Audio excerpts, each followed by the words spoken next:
And hello, ladies and gentlemen. Welcome back to the Eagle Eye Podcast. It's gonna be my first time hosting because Ivan's not here due to traffic. So here am I taking over the show. He's gone forever. Not really. He'll be probably at any point in time. But we're here to recap everything America Femenil, since we usually host the shows on Thursdays, but because of Fecha FIFA for the men's side, we decided to do it on a Tuesday instead. So we're here to recap America's game against Pachuca Femenil, which was last night, and we're getting ready to preview the upcoming Clasico Nacional Femenil. And what better yet to have two amazing people on here on the podcast tonight. We have two amazing people. We have Amelia Lopez of Footmex Nation and Melissa Hernandez of Footmex Nation as well, and from Chivas del Norte. And she also covers Chivas Femenil all in English. How are you ladies tonight? AJ, breathe. We're so proud of you. You did so good. That was such a great intro. I'm so proud. You Look, got guys, this, man. You he's got nervous. He's nervous. Give him a chance. All right. He's going to do fine. He knows his stuff. Ivan was just busy at work trying to figure out all the ways that he's the world's most perfect goalkeeper. And he lost track of time. So he's almost here. Don't worry. He will join us in these festivities. But he's doing great. And my son has just interrupted. But having a great time. And how about you, Melissa? How are you? Fine. Just happy to be here. Just waiting on my cat to jump on the screen as he always does. I know that's why you actually invited me, because you wanted to see my cat. So yeah, just happy to be here with you guys. I know we talk a lot on the group chat, but it's nice to see each other's faces and hear each other's voices. And it felt like as if we weren't talking not too long ago on WhatsApp earlier. So it's great to just have company to see you again. So that's great, and I can't wait to see your cat again because I love cats. So it's always nice to have another guest on the podcast. But all right, so let's get right to it. So from America Femenil versus Pachuca, last night, America Femenil were coming into this game not on a good streak. Really, they have not gotten a single win in their last three games, and now making it's four games in a row. They have not won a single game at all, which is really worrisome. The last time they did win, it was against Pumas Femenil, which was quite some time. And from this game, looking at it, I covered the full match on the Eagle Eye podcast account, and it just wasn't great. Despite America Femenil having 11 players compared to Pachuca's 10, which they got a red card immediately in the 5th minute due to Paula Monroy doing a silly foul, which was first a yell, which then became a red card. I think to this game, America Femenil can take advantage of this, and that just really wasn't the case, which was just really disappointing and just makes you wonder, when am I gonna really see changes with this America Femenil side? Despite putting up a strong lineup, nothing just seems to be going their way. Just, I don't know. Amelia, what do you think about it? Yeah, I think the just general theme, I feel like we talked about this the last time that I was on the pod, right? It's just there's so many inconsistencies with this team, and it doesn't make any sense when you look at the quality of players that they have on their squad, and that's going to be a bigger conversation as we start previewing the Clasico Nacional. But credit to them, there were chances, right? There were chances that just weren't being converted. They weren't turning into goals. But in that same sense, Pachuca still had a decent amount of chances themselves, despite being down a player. And that's where the worries come in, right? Like you see what they're capable of doing when they connect. It's just that connection doesn't happen very often. And if it's not even happening against a team that's down a player, you almost wonder what's going to happen as they try to go up against harder teams. I mean, they've already faced Tigres, but they have a little bit more competition going into these next couple of weeks before the Liguilla. And you just see them kind of on that cusp of danger, which is like, it just constantly makes you disappointed in the performances that they give on the field. Yeah, no, I completely agree. It's just crazy just to think that you're up in this game throughout the entire 85 minutes of the match. But you are down a player, you should definitely be able to take advantage of it. But just at the very end, while they had their chances, it just seems like they were making the greatest choices when it comes to shot selections. Diana Espinosa, despite her getting a chance or two, she was just completely covered throughout that entire game. It's like Pachuca knew what America's focal point in their attack is, and they just stopped Daniel Espinosa completely from doing everything. And then when you look at all the other America Femenil players, it just seems like they just were kind of lost. They really didn't know what to do. While they were able to connect a pass or make a play, just there was no end product at the very end of it. They just seemed to struggle throughout that entire game. It's just frustrating. It's frustrating to see, especially playing against 10 players, like you mentioned. Pachuca, they had some chances of their own as well, and that's where Nata Mascherli of America Femenil, her goalkeeper, came up really big for America Femenil. I think Pachuca even had a chance at, like, to almost get a late game winner, didn't they? Like, if it was like just inches away from going into the net. Yeah, the 85th minute, like I forgot who it was. Just the ball just ran right past Mascherli, making error, and then Gabi Lozada was trying to run to it, and luckily it was just towards the very left, and I almost jumped down my chair. I'm just like, "Do not tell me this is how it's gonna end." And I think that's America's hugest downfall this season. It's just like it's too close sometimes. Or too often, if anything. I know, like we were mentioning, right? Like they haven't won since the Pumas game, and it's like, but that game was like, I keep saying it. I think it was more about Pumas just falling down rather than America suddenly getting something together. So it doesn't even show you like the power that America possesses, because you're not even quite sure what America has in their arsenal yet. You don't know the system. You don't know how the players are going to play. So that close call against Pachuca, I mean, it's also Pachuca under Toña Is, and her system seems to be also kind of finding their form in a positive light. So the tie is still good, I guess, if you look at it in that context. But if you look at it, what we're talking about, the context of like they're down a player. You have that extra, you still have that advantage, but yet Dani Espinosa is still getting closed off, and you're not connecting properly. Yeah, it's troublesome, and you go into this game, coming up on Saturday, and you're just like, I don't have confidence in it the way that we're supposed to, given the players that are there on that squad. Oh, it's just scary. Melissa, did you happen to catch this game at all? And if so, what were your thoughts about it? Or just give your 2 cents about this match, the results? Well, I mean, I think that credit to Toña Is, I think that this was like her big breakthrough game, like saying, this is what I can do with this squad. Like I can hold up America with one player less. So, I mean, credit to them. I mean, you can see the work that Toña Is has been doing, and that we were all very excited to see what she could bring to the table with Pachuca. So, I mean, in that sense, like those 2 draws that America has gotten, like even though they've had like an extra player, I mean, it's Tigres and it's like this Pachuca with Toña. So, I mean, I don't think that it's completely like crazy to think that could happen, like, especially against Tigres. So, yeah, I mean, I think that also, I don't know, is this the first time like in the league that a team has had to play against 10 players like on consecutive matches? I don't think I had ever seen like that happen to anyone. I don't think so. And credit Pachuca as well. And this is a team that America just always seemed to struggle from the past. Back when the league was separating their 2 groups, like that was one of the biggest challenges that America always had to play against. And that was against a Pachuca side.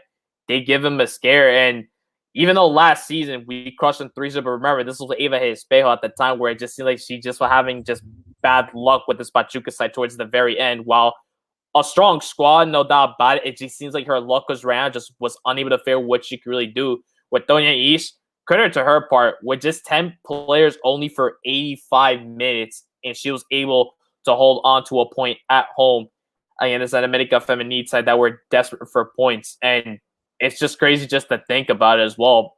It's good for Pachuca because those points are going to be crucial, because they're trying to get their way into the Liguilla.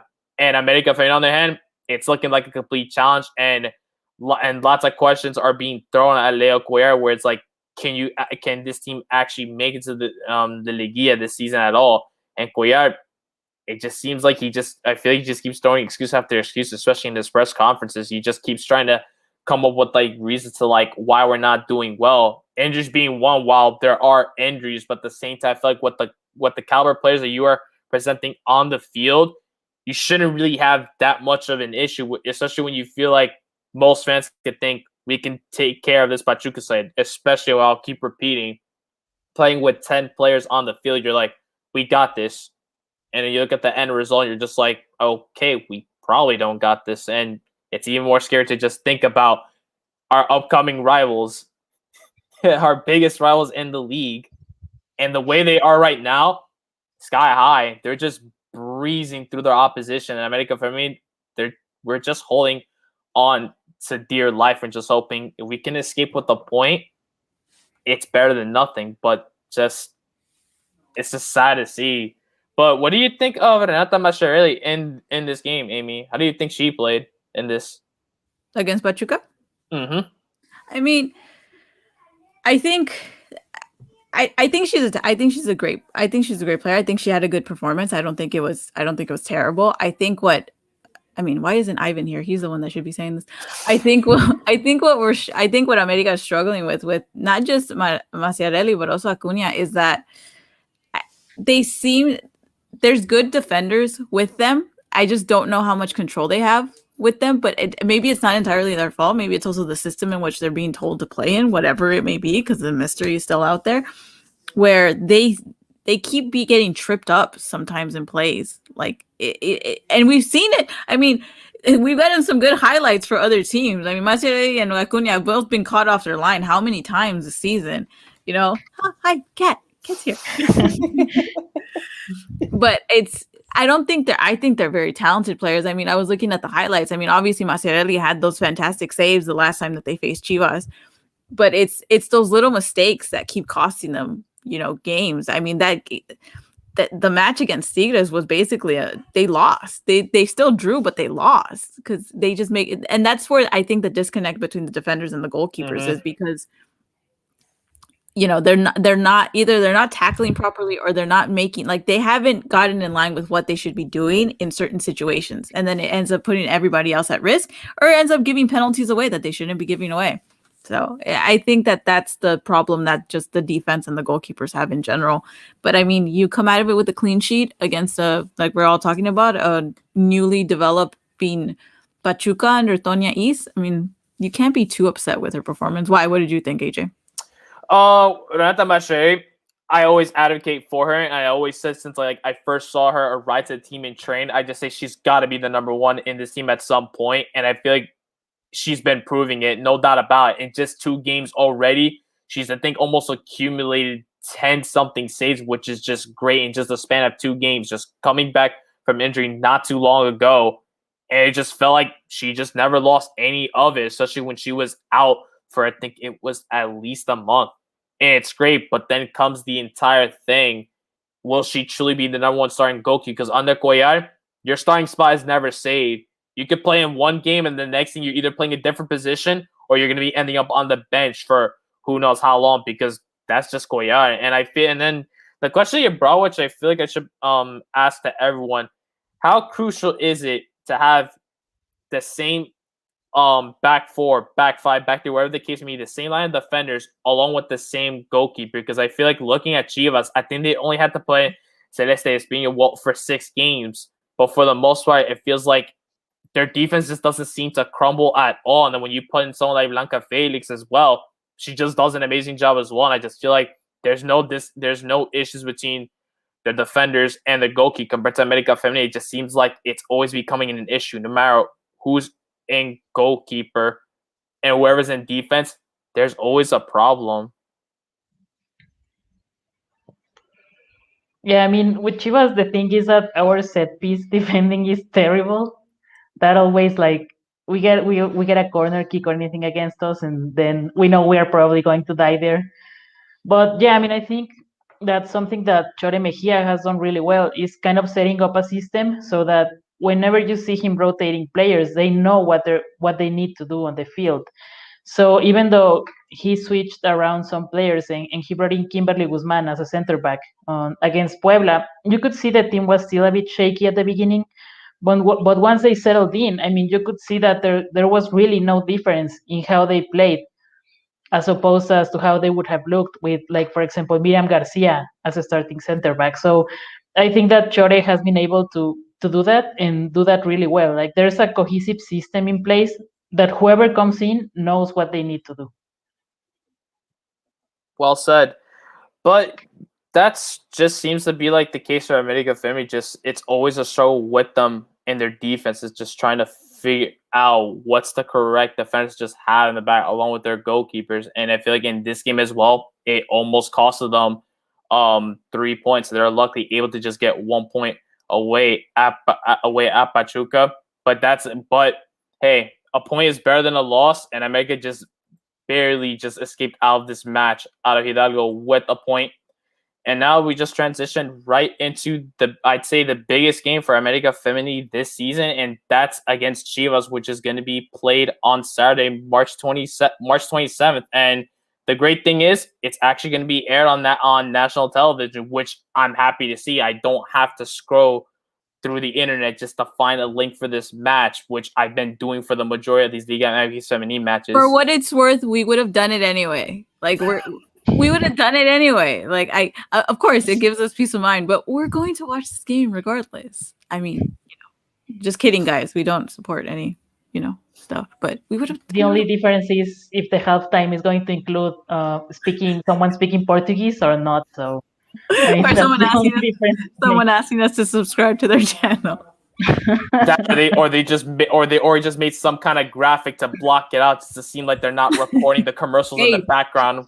Tape on the TV is legendary still. No, but I mean, sorry to cut you off, AJ, but I will say it is peace of mind. It is really cool. I mean, it's serendipitous, right? We're in a FIFA date for the men, so we end up getting to watch this game in a primetime slot on a Saturday night on TUDN, which is great. I'm really excited to see what the viewership for this is. I think that there's a lot of excitement around this game, or at least there should be. It is in TUDN's hands, so it's going to be more America centered. But there is a favoritism in terms of who's going to win. So I think it is. I think it's going to be a big test at the Estadio Azteca. So it's a good game. It's a good game to be able to watch. I hope that a lot of people are able to tune into it. And we'll just, we'll just get right into it. I'm excited for this actually because I know Fecha Fia is a thing, and I'm just wondering, are there going to be any Liga MX Femenil matches on TUDN? And yes, and this one's it, and perfect. And it's at 10:05 p.m. And I don't mind late night matches. That was the same thing for me last night for Pachuca Fin, which was around 9 o'clock, I think it was. I'm just like, I'm down with this. I could continue watching late night Liga MX Femenil games at night. But right before we get right into it, there's some news for America Femenil which I'd like to get through before talking about that Clasico Nacional, and there's just a lot, and it's injury reports, and that's the thing that's scary when I heard from Leo Cuellar's conference, and it's just not great. So he mentioned how Jennifer Munoz might be ready versus Chivas, and that's because she was coming back from some injuries. So it's 50-50 at that point to see whether she'll be ready or not.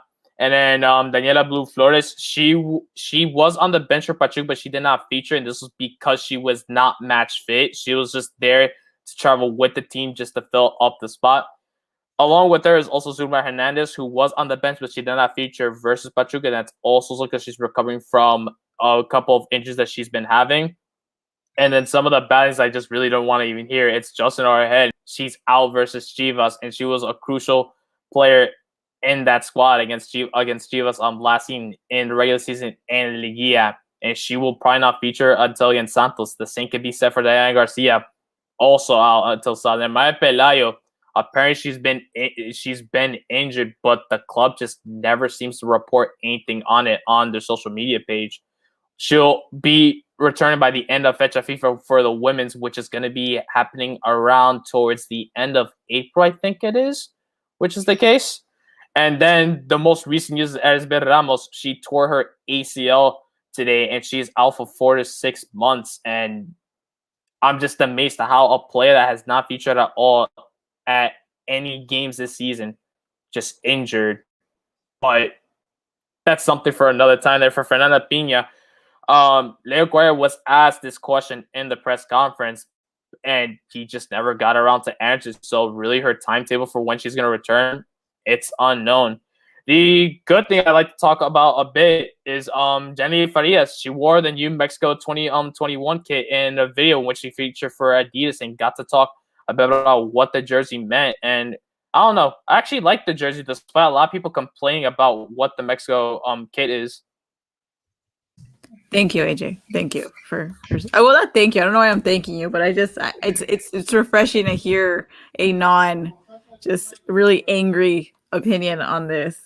Melissa doesn't hate it. She just thinks it looks like a koala. So I already Yeah, know I this. just made the meme because I remember someone said it looked like an angry koala, but I mean, I told Amy I kind of like don't really. I mean, I don't mind it. I mean, I think that I guess it's great that they're trying to experiment, but I mean, I can see why some people would hate it, but I don't really have any strong feelings towards it, so I just made a joke about it, and I guess that a lot of people found it funny. But yeah, no, I just it's really just nice to just to hear Jenny Farias just talk about the Mexican, just what it means to her, and it's probably gonna be one of the first Mexicans I've bought in. Must have been a really long time. I think the last Mexico jersey I've gotten that my father got me, I think it was like around 2016 or something. So, Weren't you like 5? oh my, wow! I mean, I shaved that. I might that look that young. Wow, but yeah, no, just I might cop that kid. Just want to see how the names and the graphics would look like, so I could just put in a player number and name on the back. But now to the big thing, the Clasico Nacional Femenil. I'm actually kind of slightly worried for America Femenil heading into this match. In the last 5 games, we've only got one win, and the rest of them not. And there's 2 of those games being losses, and the other 2 being against being draws. And just America Femenil, they need some kind of miracle. But hey, and so far, every time when it comes to the Clasico, it seems like this is the case where Leonardo Correa decides to take everything seriously and just go all out. I mean, the last Clasico we did play, which was the Clasico Vitalino, they won 3-1. And now we got Chivas. Who knows? He has some kind of mad. It seems like whenever everyone knows that his job is on the line, he's gonna be done and over with. He just says, I'm gonna get 3 points in the Clasico and I can continue for another day, which who knows? Maybe this might be the case. Maybe you somehow magically defeat Chivas, but hey, anything can happen to Liga MX Femenil, which is what makes this league so exciting. But before into that as well, Melissa, how are your Chivas doing the last 5 games? Look at her; she's super happy. You're asking her this question, man. I mean, you only got her on here so she could glow, and because my curse. Oh, come on! Every time I'm invited here, AJ is feeling bad about Cuellar. I always end up defending Cuellar, and then America ends up winning. So I mean, I try to be a nice guest. She's only defending Cuellar so he stays and America stays subpar so that Chivas can get better. But it doesn't really help us because we always lose against them in the quarterfinals. So how does that actually help us? I mean, it doesn't make any sense. Well, I mean, the thing with Chivas was that they were like supposed to get like an easy first half of the calendar. So like the big tests are coming over. So I think that getting that 3-3 result against Atlas was a huge confidence booster because they hadn't been able, I mean, not even being close to winning, but not even close to competing against Atlas. So the fact that they were able to stay in the game and just keep scoring, I think that kind of provided this huge boost, and that showed up against Puebla. I mean, even though Puebla started really strong, they were able to turn it around. And I mean, the thing is that, I mean, we talk a lot about Licha, but overall, I mean, you see like the players surrounding her. I mean, Jocelyn Montoya, Caro Jaramillo, Isabela Gutierrez, they're all doing like or performing at a fantastic level. So I think that right now the biggest thing with Chivas is that mental block that they were having against these kind of teams. They're moving past that. So it's going to be like really interesting to see this. And I think that playing at the Azteca is going to probably be bringing some good memories for some of the players. But it's also going to be like a big motivation. I mean, imagine you are Isabela Gutierrez, you are 17, you're just like starting your pro career and you're getting to play a Clásico at the Azteca. So I think that it's going to bring, I think, that extra punch to the players. And the thing with Licha is that I feel like once that she's gotten past the pressure of the scoring record, I think that she's playing like more relaxed. So I mean, hopefully that will help her, because I know that sometimes she would mention that she struggled mentally, that sometimes she would like pressure herself a lot. But now we're seeing her kind of like taking a really calm and like a really mature leadership role, because now she's the captain of the team. So yeah, I mean, I think that overall, like that result against Atlas kind of like sets the mood for hopefully what we're going to see like on this final third of the season, that they're going to be able to be better and to do better like coming into Liguilla, hopefully. Yeah, that's what I was prepping for this, AJ. I had the same idea. While Chivas is very much the favorite, I think that this right here, this game is the start of the hard part for them. And it could potentially, maybe not, right? But it could potentially make or break the way the rest of the cycle goes. I mean, after this, they have Pumas, Cruz Azul, Rayadas, and Tigres. And like you said, if for some random weird reason Cuellar ends up, putting things together and they end up, upsetting them, it could be a long way for them. It could be an unfortunate, decline for them. Whereas America kind of is so inconsistent that they still could technically make their way, if you want to say that, but it'll be hard. I mean, they're sitting in 8th place right now with 17 points. Just behind them is Toluca. Then you got Mazatlan with 16, and then Pachuca is right ahead of them with 18. So, I mean, they lose this game, they're going to be catching up depending on how Mazatlan does, depending on how Toluca does. So, this is also the start of something, because if they lose this, then they face Santos. It's been tricky this season. Like you said, anything can happen in the Liga MX Femenil. We haven't for sure been able to say anybody can win this, so to speak. But I think it's going to be very interesting to see what happens, because I do think that Chivas is the favorite, but they might have that pressure on them to start strong as they get into the latter part of their season. Yeah, no doubt about it, and it's a better way yet to play at the Azteca. And the last time that America Femenil played against Chivas Femenil was on November 11th of 2017, and that was a Liguilla match where they ended up drawing 2-2. And Diana Cáceres and Cascos were the goal scorers. But the last time that America did play against Chivas, which was in the regular season, we won 2-1 away at the Estadio Akron, and that's thanks to Daniela Espinosa. And when it's the Clásico Nacional, Daniela Espinosa always likes scoring. It's like it's written in the book for her that if it's against Chivas, she's like, I have to score. But I think the same thing could be said now to Licha Cervantes. She's got 13 goals. She's just going for that golden boot. She's going to try to beat Katy Martinez this year and this season into getting that golden boot. And with America Femenil, despite how inconsistent they may be, she could potentially notch up a couple of goals. But I feel like when it's the Clásico Nacional, I feel like both of these teams just forget about every single other game. They act like in this the Clásico. It's pretty much it's 3 points at stake, and you got bragging rights as well into this. So whoever wins at the end of the match, it's saying that we're the better team of the one in the Clásico. We're the better team at the end of the day. But it's gonna be fun because it's always a back and forth match between America Femenil and Chivas, which is why I love so much about it. Like you mentioned, it's like Clásico Nacional, but it's just as well. Just when we think America scores the first goal or second goal, it just seems like Chivas always responds back in the second, which makes this game for me. It makes it scary for me towards the very end because in the Liguilla, when we think we're gonna cruise through it with no problem, Chivas always responds back with a goal of 2 of their own, and that's what just makes this thing so exciting as well, and especially with both of these squads and how they're coming into it. America Femenil, they're hungry for points. They need it, and for Chivas Femenil, they need to honestly get a result. Look, because as both of you mentioned, the schedule for Chivas Femenil, it's gonna be a tough road, and this game can determine how the rest of their matches is gonna be. And then for America Femenil, at this point, I feel like it's life or death for this team.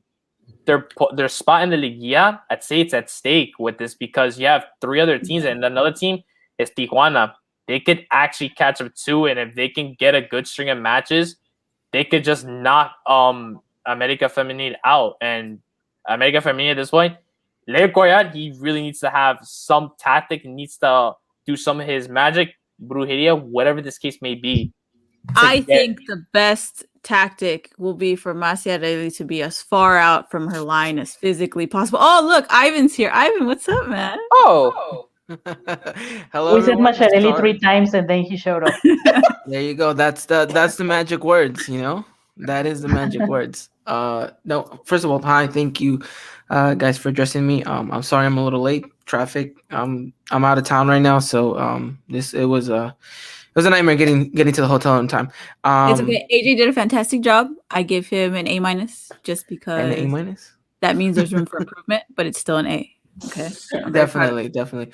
And AJ will continue to host this throughout the way. I'm just another co-host today, so yeah, definitely looking forward to being a little bit harsh on Mascherelli if she concedes.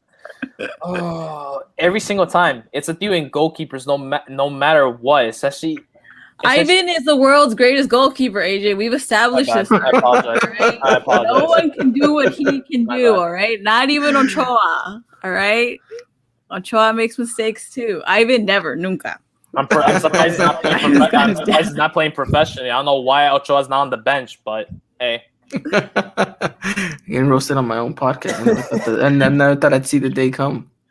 But to segue back into the preview, I think that what America needs to kind of capitalize on here is those little mistakes. I mean, Chivas doesn't have many of them. Luckily, they only have 2 losses this season. But in those games, I mean, I think they should really look at what happened against Xolos more than anything else, because that was just a complete outlier. I mean, Mikey Niela was just trash that week. But it's just it's those very keen, like you said, right? When it comes to the Clásicos, it just doesn't make sense, and especially for Dani Espinosa, she kind of capitalized on those little intricate moments. So if they can go and check it out, what happened against Xolos, and just sort of take that into the homework, because the other thing that they have to look into is that Chivas is under a different system this season, but it's worked in their favor. So now it's about like, how can we exploit that system, and then hopefully have it work for us. But it's going to be tough, I think. yeah, no, just with how Chivas are just performing, America's need to match or just do even a better job than what Chivas are doing. Like I mentioned, every time when it's a Clasico, just Cuellar always appears and just seems to just break that team's hopes and dreams. Well, probably not entirely. It just makes them upset for one game. They're like, okay, next time. America did it to Pumas, and then they got into it, and they just had a string of games where just nothing was going in their way. I don't know. What do you think about this? How do you think America Femenil are heading into this match against Chivas? It's an interesting kind of dilemma going on right now with America Femenil. I think we talked about it week in and week out that it's a roller coaster of emotions, and for the longest time we keep going down, right? We just keep going down. But I've said it, previously on different previews as well when it comes to America versus Chivas. If America could play Chivas week in and week out, I would take that every single time, because we've seen that these ladies have come up against, tough oppositions and showed out. AJ, we previewed the Pumas game alongside Eugene, and we were skeptical about that one, and we thought, you know what, this isn't probably going to end pretty for us. But look what happened, right? A lot of people doubted America Femenil going up against Tigres, and if it wasn't for a couple of mistakes, that game could have definitely been America's. So I think that even though that we find ourselves in this tricky situation where sometimes the morale is down and sometimes the players aren't showing up, I think for these big games, for these big moments, I think they want it. They're hungry. They have a drive for these games, and you're gonna be at the Azteca. So I mean, what more to motivate you? So I think that, I know we have our ups and downs, and I'm not gonna say that it's an easy victory or it's gonna be a walk in the park for the ladies, but I think that, I think the job can definitely get done here, and so I think that's kind of be the message all around. If they score first, I will feel a little bit more confident. But if you start seeing Licha not just have the chances to score, I mean, Melissa can jump in at this point, but if she attempts to score or she starts figuring out how to work with her team against the America's defense, and that we don't even know which one's going to come out under Cuellar, I think that's where the issues are going to rise. Because Chivas is hungry this season, man. You see them against León, like they missed like 6, but they ended up still winning 5-1. I think that's the danger you have against this Chivas Femenil side. Yeah, I think that the energy that Chivas are going to want to bring into this is the one that they had on like the last 15-20 minutes against America on the quarterfinals, where they kind of were able to click. And the funny thing is that the way the roster was set up on those last 20 minutes, it looks a lot like the way this team is looking right now, because Maria and Norma had already been subbed out. So they brought in Isabela Gutierrez, and that's when I know that people are saying that right now this is her breakthrough season, but for me, her breakthrough moment was that goal against America, like on a big stage, quarterfinals, and she was just 16 years old. So I mean, I think that that's what they're going to need to look into. Like, we were already able to pull that off with an 11 that looks a lot like the one that they have right now. So I think that's the energy that they're going to try to bring into this. But yeah, I mean, it's going to be interesting to see how America tries to deal with Licha. And it's not just Licha, because you also need to keep in mind that Montoya is also having a fantastic season. And then if Isabela comes in, then she's also going to be a danger. So I mean, I don't know. I think it's going to be interesting. I kind of always thought that this team was better suited to dealing with teams like America or Atlas or even Tigres and Rayadas than last seasons. But I mean, now my theory is going to be either proven right or wrong. No, but I mean, I think that right now they're coming in like confident, and like I said, I think that that draw against Atlas kind of set the tone of what they can achieve. With Chivas just being confident in this match, I wonder how America Premier are going to be into this match, because just the way just the entire vibe just with America Femenil right now, just the players and the coach, it's just not great. And I feel like especially just with the fans just expecting a complete turnaround in this match, I feel like in them, they trying to find some kind of confidence in this game right now. They definitely need it. And when the going gets tough, it gets tougher for them, especially with the schedules that they're having. I'm just really hoping that this match can be the match, and I'm really hoping this is the case. You know, I feel like I said it numerous times in this scene. This is the match where we turn things around completely, and we go back to being the America Femenil side that everyone knows in the league that how they are, and it's a team that's all about scoring goals and working together as one another. And I'm just really hoping this is the game. And America Femenil, with their past couple of games against Chivas, if not mistaken, we've beaten them the majority of time in this. So I just hope that the Lucky Chiefs continues with this America Femenil side. Despite the tough times they're having, when it's a Clasico, you got to give it your all. You can't just only play at 80%, 85%, 90, 95. No, it's got to be at 100%, 100% only. And these teams and these players know what this game means to them and to the fans and to the institution. It's the Clasico Nacional.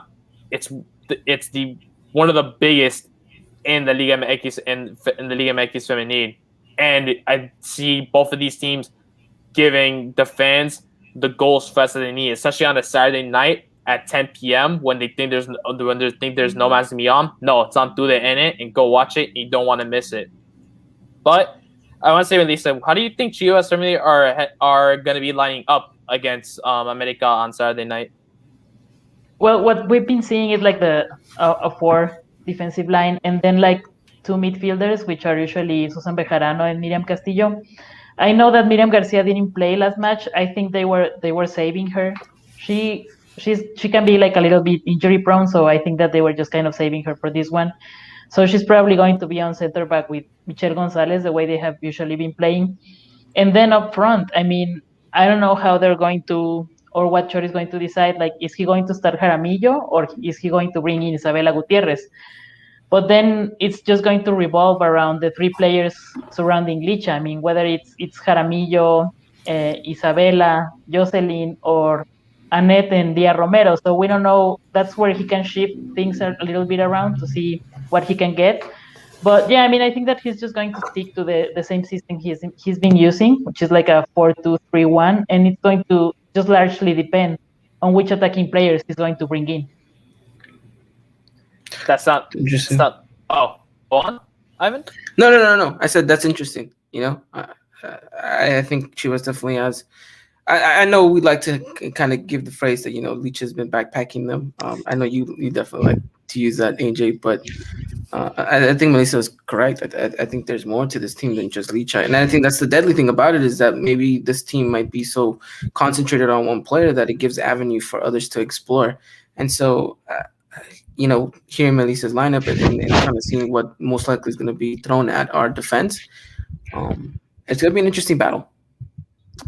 Yeah, no, just Licha, she just scares me. Just seeing the goal tally she already has, I'm just like, oh God, may our defense just be as solid as they can ever be and stop it. But just mentioning that as well, if Licha isn't going to score a goal, she's going to pretty much assist anyone that she possibly can. to find on the pace just again. And she did that. I saw that game against Leon when she just couldn't score. She could have clearly scored more than 3 goals.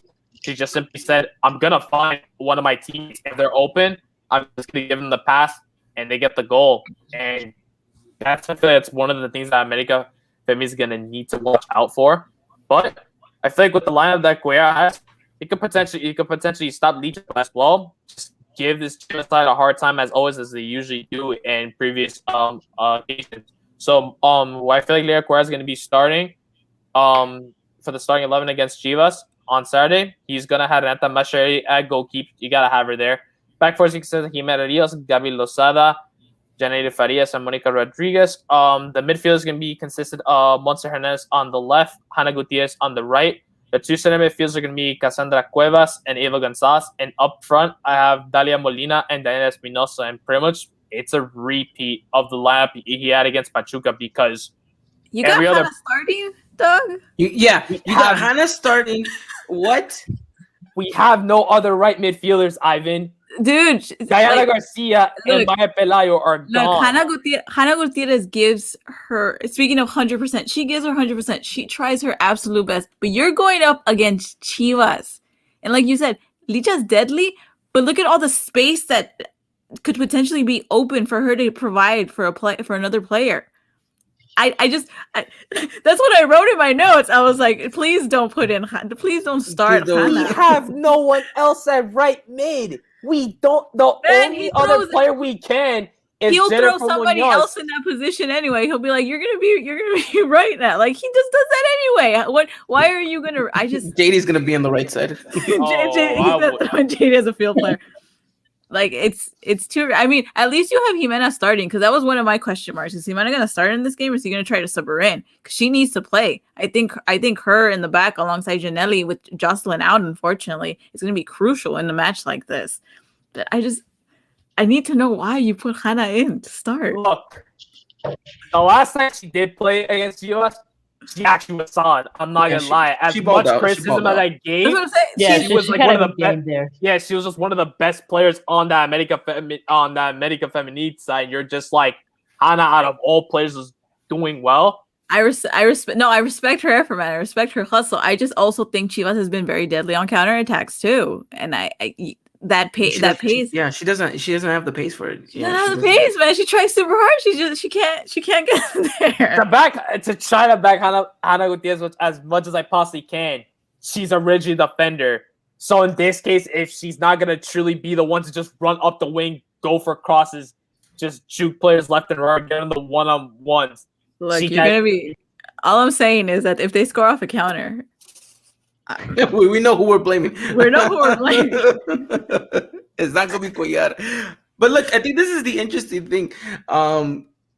Because I'm so sorry, man. I don't mean to point her out. It's just it's interesting because you mentioned Hannah and everything. And if you're right though, she has a tendency to be more on the defensive side, but I don't think you can plant yourself against Chivas to play defensively, soak up the pressure, and try to relieve it on the counter. First of all, I don't even think we have the players for that. We'll be using and abusing that left-hand side like there was no tomorrow. And I think that if you give Chivas that much space and that much time on the ball, you're just asking for trouble. You have to go at it and play it, like for like. And you got to go toe to toe. They're not going to stop. Yeah. Like they're going to keep trying. They're not going to stop once they figure out. I mean, under their new system, they figure out where the mistakes are and they capitalize on those really quickly. And then you're essentially gonna have to try to make sure you're closing up the space, but then make sure that you're making good connections up front. And I mean, Dani's on a roll. I mean, she's not on a roll, but she's finding her form again, and I know she's gaining that confidence with every goal that she makes. She only has 5 this season. She should have been way up there to Cuando. Like that's the other tough part. And if you and if I'm America, then I want to try to get as close to Chivas' box and get set pieces because that's where we suck at defending.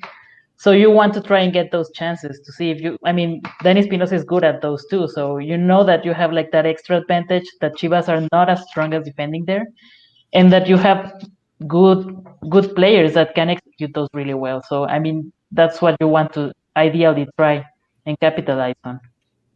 Definitely. This must all be music to Melissa's ears. She's like, yes, tell me about That's how what I'm saying. She just came on here to This is the best. This is the best that America could roll with. And to be honest, like on paper, when I'm just looking at it name wise, you're saying this looks good. Maybe if you take out potentially Hana and Daria Molina out, for the most part, it looks good. But then when it comes to game time, it seems like a completely different story. But that's not the thing I mentioned. Daria Molina, she's 5'1". She's tiny. She gets bullied, I think, by every single other defender. I think every other defender in this league are at least 5'4" or 5'8". And if it's someone like Jocelyn, I just hope the best for Daria Molina at this point. But who knows? This could be the game where all of a sudden she just goes on. She just goes doing her thing and just goes past by defenders, just goes on one-on-ones and gets herself a chance at goal. But anything can happen in this Clasico. The crazy part is, and I asked this because it was part of your guys' rundown, so now I'm gonna change it a little bit. Do we even want Amelia to succeed? Do we want Cuellar to stay on? That's an interesting thing part, but yes. Any other game, no, but this one, yes. This one, you have to play it for pride. You have to play it for pride, and I think that's something I was going to mention right now is that whilst we may not have the most luxurious lineup that we've had in previous Clásicos, what gets demonstrated on the pitch on Saturday is going to demonstrate who wants to be and who wants to continue with this team and who no longer feels anything for the shirt. And I think that is what we're going to be looking for. I think more so as fans, looking to see who's gonna back up the shirt, who's gonna back up the colors, who's gonna feel the pride for it, and who's gonna go want there and be hungry. Regardless of what the result is afterwards, I think we can make an assessment as to who had a better game and who didn't. But I think you want to see them go out and play at 110% for the 90 minutes and really be hungry for it. And who knows, we might just be able to catch Chivas on a surprise. Okay, yeah, I mean, I always say that Cuellar has a pact with the devil. So, I mean, that's the player. That's the player that always concerns me the most. Like whatever pact Cuellar has signed there, I mean, that's the thing that always worries me. That's why I never come here to gloat, Amy, because I know that's there. And I don't know how he did it. I don't want to know, but yeah, I mean, that's the thing that always worries me. Have you guys watched The Witch yet? I just was going to make a joke, but it was only going to be pertinent if you've seen The Witch. I was going to say he made a deal with a black goat, and that's why they always beat Chivas most of the time. No, but I'm going to have to check it out just in order to get that reference. Okay, so let's say they beat Chivas. After that, can we get rid of Cuellar? Fuera Cuellar, please. It's going to be hashtag Fuera Cuellar to the end. He should have been gone from last season. Even when he's gone. He should have been gone from last season. And then they bring in his son, right? That's no, stop, please, no. Please. Stop, no. You're a guest on this pod. I can't, no. Everyone has had enough of Cuellar. Honestly, that's not as bad as my hot take. My hot take is Piojo comes out of retirement and ends up coaching the Femenil. Everyone's honestly been mentioning about Piojo and he's saying that. And that's his redemption narrative. Dog, tell me he won't make a killer squad though. He would. I'm just afraid if a call doesn't go his way, he's gonna go on the pitch and then argue with the referee. And at that point, some of the players on the bench are gonna have to hold him back. No. But Cuellar, I didn't think about that. I thought about obviously we've had this discussion before, just in general, right? Like Femenil it's an entirely different ball game, and this man is obviously a loose cannon. Like I thought of I thought of press conferences. Yeah, that's what I'm thinking right now. Can you imagine the press conferences? Oh boy! Have we ever had a coach like that in Liga Femenil? I think that they've all been kind of really, really relatively calm coaches. I mean, I think that Toña is trying to take that spot, because she's always fighting the refs on every press conference she gets. But yeah, I mean, I think that maybe the league needs a coach that. Dude, this is the other thing that I think too with regards to the Cuellar topic. It's it wasn't Cuellar himself, was it? There was somebody else. The quote where it was they're just as important as an organization, right? The feminine side is just as important as the men, right? Santiago Baños said that. Yeah, It's I mean, you've had anybody who knows the league knows that the only reason Guerra stuck around is because they won that title. Like, he should have been gone for a while now. I want to know what the tipping point will be at this point, because it has to be the season. It has to be the season, regardless of the result, unless by some miracle we win it all. Yeah, that soul that he gave up ends up getting him a second title. Yeah, look, I don't know. I don't want to think about that. That entire thing of people saying, do we want to make us to see this match? And everyone's kind of just like, no, we actually want to see what's going to actually happen. But then I feel like if we do win, we're going to have the Neymar gif when Barcelona made that comeback and he's just like scared, like, what? That's going to be me. I'm like, how are you still here? How? I was on it. No, I said, like, I'm glad Ivan said it, because I was literally thinking the same thing. I'm like, man, imagine like we win and then we get stuck with him for like another like 3 seasons. Like, oh my god, off this one game? No. I mean the title. Like, imagine this is like, This is like the start of him, like, having an extension for life, and I'm just like, I think you get an extension for life. No, I don't. Look, I think everyone can safely say that his time has come, and I hope that maybe the people who are in charge have seen that as well. And I think I mentioned it to AJ before too. I think there's been subtle hints here and there of him just kind of being a little bit more nonchalant about things, and just kind of maybe he sees the exit door as well. And so who knows? Maybe it might just be this season. But I one thing's for sure: we need change, and we need it fast.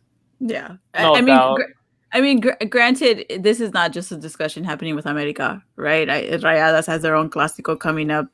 Becerra desde cuando he needs to be gone too, right? It does seem like, and especially with Tonya East now in it, you're seeing this investment in good coaches with the women's side that's long overdue. So I think this season has to be it. I think maybe America's getting bold because with Solari, right? That was kind of a left field, but in a positive way. I think if they might try to do something with the feminine side, and hopefully it ends up being positive. Yeah, I mean, it's a risk, but I think at this point you need to take it.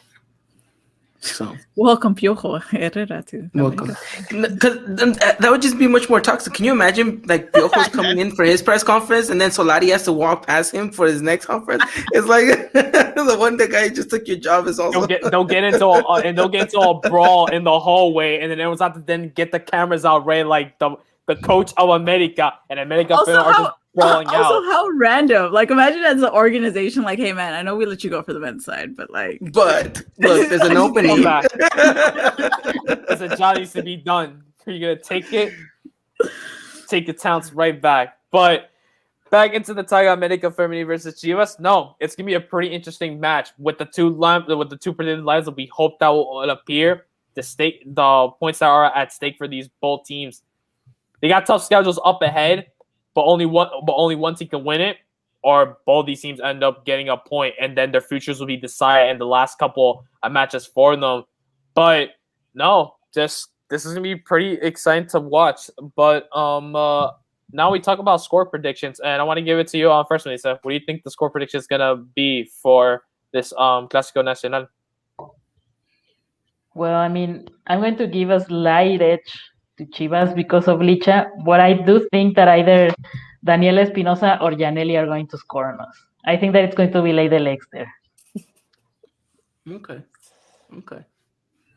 All right, Amy, how about you? What do you got? I don't answer score prediction questions. I don't answer score. Let's ask Colin. Also, I'm keeping track of yours, Melissa, because I'm gonna be on your pod tomorrow, and if you change it, you change it. I'm gonna get. You know what? I'm gonna give it. We're trying to figure out if I have powers that I supposedly don't know I possess. So I'm going to give it to Chivas. I think it's gonna be like a 2-1-3-1. I think. 2-1-3-1. I think they have the upper hand right now. Also, I want Cuellar gone, so there's that too. You like score 7. What about you, Ivan? What do you got? I think that there's going to be a lot of heart to be played out on Saturday, and I think that there's some ladies out in that locker room that feel something for this club, feel something for this jersey, and I think you're going to see them battle it out to the end. Will it be enough? I don't know, but I do see that America can definitely get the victory here. I'm not going to say it's going to be convincingly. It's going to be very scrappy. It's going to be a lot of nerve-wracking moments, but I'm going to go with a 2-1 victory for for Las Aguilas del América? I got the same thing going there. 2-1. I want a repeat of what happened last season where we beat them at Rome, but this time it's going to be at Azteca, and it's at the Azteca. You got home ground, and you're back to playing at your true home, not Guapa, but at the Azteca. And for that, if I wish there could actually just be fans over there just to give America Femenil that extra confidence boost that they need, and for them to just say to the fans, we have your back, we're with you. It's a really tough time in this institution right now, but we're right behind you through thick and thin. And especially if it's against your biggest rivals, they will need all that support. But 2-1, I got this going for America Femenil. And I know for a fact that Daniela Espinosa is going to score in this match. It's written in the books. And I think in almost every single Clasico it's been. Every time it's Chivas, she's like, I'm scoring. No one's gonna stop me or prevent me from doing that. So let's hope that actually happens on Saturday for America. AJ, remind me what the L stands for in Blanca's name again? Oh, it's the L's that she's taken from time and time and time again against America Femenil. But I mean, is the Azteca really your home if the only time we played there we won? It was a draw. Okay, but we knocked you out. That was back then. We've knocked you out away many more times. I think so that the L in Look, Blanca's name is because they neither one of us lifted is gonna her win the title, in man. their players' arms out of the stadium because she was so good on that match. So. Where was this banter for the last 50 minutes? Like, we always save it for the end. Yeah, it's always for the end. I have a question for Melissa though, because obviously the chatter still is going to be as to whether or not does this Clasico hold weight the way that the men's Clasico Nacional holds weight. And to you, Melissa, how do you see it? You know, how do you come across this game? Is it just do you think that for you personally, is there that kind of like hype for like this game, or do you think that there is a bigger game like a Tigres Rayadas? Well, the thing is that Tigres and Rayadas, like the Clásico Regio, has its weight in the women's league because of all the finals and everything. But I mean, I live in San Luis, which can be considered like a neutral ground, and I've seen Monterrey, Tigres, Chivas, and América come here. The only teams that I've seen almost fill the stadium are Chivas and América. As big and as many trophies as the Regio teams have, they still don't have that pull in the rest of the country. So, I mean, I think that we can still keep it as Clásico Nacional for Chivas and América. I mean, the pull that people still feel for that, I mean, as good or bad the clubs might be in their shape, but yeah, I mean, I think that Tigres and Rayadas could eventually like have that reach all over the country. But in terms of the weight of the institution, I do think that like elsewhere, it's still like Chivas and in America who have like big draw for people, even people who may not be as familiar with the league. Definitely. Yeah, no, because it was something that just frustrating when they're trying to say like that the Regia teams on Rayadas versus Tigres is like the biggest game in Mexico. And I still feel like in my heart, while it is, I just still feel like it's still always going to be America versus Chivas for me. It's always going to be. look, man, once our two teams start investing the way that Regias do, it's over. All right, it's Please, over. because every time there's gonna be a meme where they're like the playoffs begin, don't watch it because it's gonna be Rayadas versus Tigres again. I just please hope it's really not the case this time. I think we're all sick of that. Yeah, I think that needs to change soon. But it's starting to become like the Real Madrid and Barcelona pretty much. It is. No, it is. It pretty much is. It is, and I think the Regia fans have every right to be excited. Obviously, it's their team. I think if America was always in the final, or if Chivas was always in the final, we wouldn't complain either. You know what I mean? But it does lack that parity in the league, and it ends up hurting it in the long run, because then every player is going to want to go to the Regia side, or all the investment is going to keep going there. But I think you're starting to see it form a little bit with the other teams, and like we're saying, hopefully that means a new era for America after this season. Obviously, Chivas, I think, is getting into their own new era in a positive light. So whatever happens with this Clásico Nacional and beyond, hopefully it means both teams end up farther into the playoffs. Definitely. Mm-hmm. All right, and pretty much before we wrap things up here at the Eagle Eye Podcast, just wanted to remind everyone that today's episode is sponsored by Foot Cult. You can use the code EEP at 10% for 10% off at checkout. You can get what Ivan's wearing right now, which is the Eagle Eye Podcast training top, which is pretty nice. Hopefully they get the collared shirts out at some point because it's really comfortable. It's one of my faves. But you can use the discount code EEP on footcult.com at checkout for 10% off of any item. They have great stuff, and I suggest taking a look at their website. You even got stuff from Chivas the Norte too, which is pretty nice to see. But hey, if there's anything that you want at Full Cult, just remember use the code EEP checkout for 10% off. And that would essentially be it. That is our preview of the Clasico Nacional Femenil. So remember, this game is on Saturday, March 27th, and this will be on through the NA USA at 10:05 p.m. EST. So just if you think there's really nothing else on TV, you're wrong. You would not want to miss the biggest game in Liga MX Femenil, and I suggest go checking it out, please. Thank you, and thank you to everyone who was here at the live stream. Thank you to Melissa and to Amy for jumping out to talk everything for the Clasico Nacional. And I'm just actually not even to put this out here. I'm just amazed that for a good hour and a minute, I happened to host an entire episode for the podcast tonight, and I did not think I'd make it this far, actually. You did well. You You did very well, AJ. Congratulations, my friend. You did very well. So no, thank you to everyone. Like AJ just mentioned, Melissa, thank you so much for your expertise. Amy, unfortunately, she had to go, but we thank her as well. And like AJ said, we'll be back next week to recap everything that happened in this one and see if hashtag Fuera Collar is going to still be a thing. I have a feeling it still will be. But again, thank you, Melissa. Thank you for everything. As always, it's always great to have you on here, have a little bit of banter, and best of luck to your team. Yeah, I mean, I always appreciate being invited here. I mean, it's always a great time. So let's see. And hopefully, it will be a good match, an entertaining match, because in the end, that's also what we want to see. Of course. The real Clásico Nacional. Yes. It always will be. All right. Well, thank you, everyone. Just wanted to say everyone to good night, stay safe, wear a mask, and as always, Arriba America, good night. Ladies and gentlemen, this was another production of the Eagle Eye Podcast, the #1 source for all things Club America in English. Make sure to follow us on Twitter and Instagram at Eagle Eye Podcast and get all the latest news and coverage. And subscribe to our podcast wherever it is you may listen.